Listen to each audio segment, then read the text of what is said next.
Good morning, Facebook family. Happy Sunday. And I'm coming to you this morning from my gym, which is one of my happy places because it's one of the places that I get to come to. I haven't been in here for about 4 weeks, which has been kind of hard on me, but for good reason.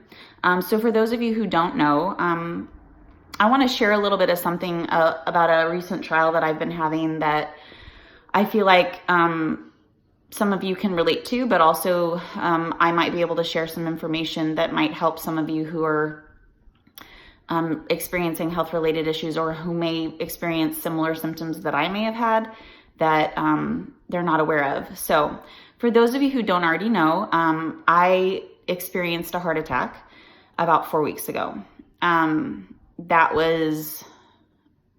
have mixed feelings about all of that because it was scary, but I'm a fairly strong person, and because I was so healthy, I did not expect it at all. So a lot of people asked me what my symptoms were like. Okay, I am a very healthy person overall.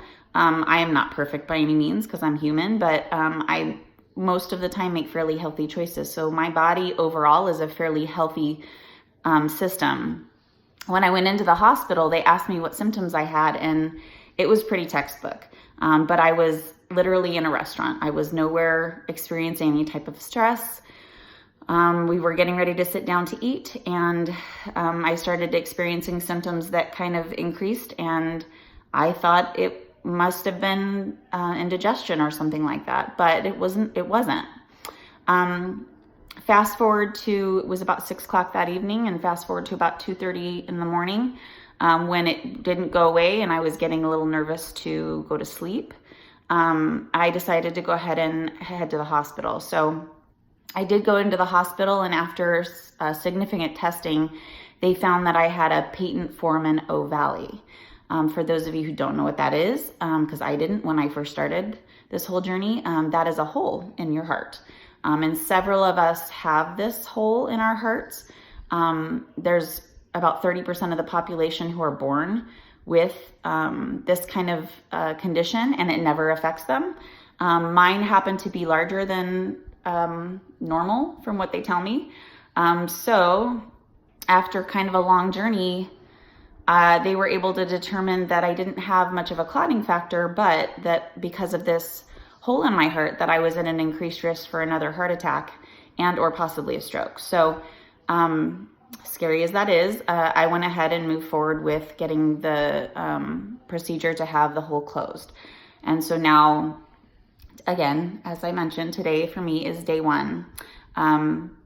After my closure procedure, they told me that after about a week, I could go back to normal activity. I've waited about 2 weeks.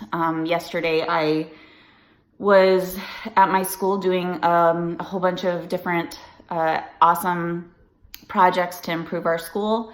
And I left the day thinking that I was going to be really sore and a little nervous about how I'd feel. And I felt really great after yesterday. So I decided to go for it. And I got into my workout today, and I was able to push through, and I was slower, and I don't have the stamina that I used to, at least not yet. So I am building back up, but the exciting part is that I was able to do more than I thought I was going to do. The scary part of having something like this happen to you is you don't really know how it's going to affect you after.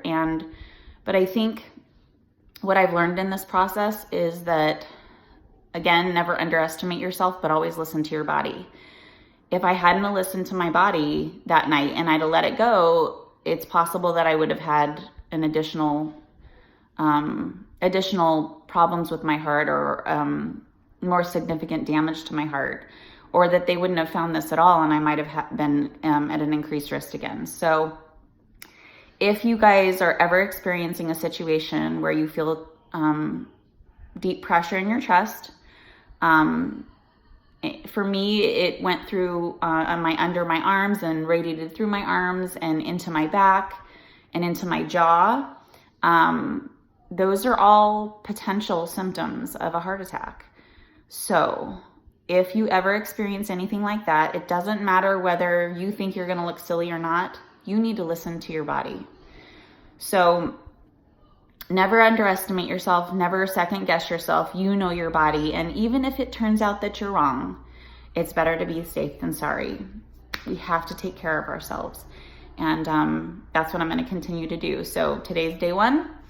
I'm back at it, and I'm going to be slowly working back up to getting back into the shape that I really want to, and building my stamina back up so that I can stay healthy and strong, both for my family and for my kids at the school and for my staff and for all of the people that I love. So thank you for taking the time to listen today. I was nervous to share, and it's been kind of an emotional journey, but I'm so thankful to be on the other side, and I just love y'all. So listen to yourself. Always take time to make time for you. If you're dealing with stress, if you're dealing with anything that puts you at an increased risk, please make sure that you're taking care of your body and that you're listening to your body. I say this with love, and I say this with the hopes that all of you start your week and spend your day with your family and doing things you absolutely love. Love y'all. Let's do this together. Bye-bye.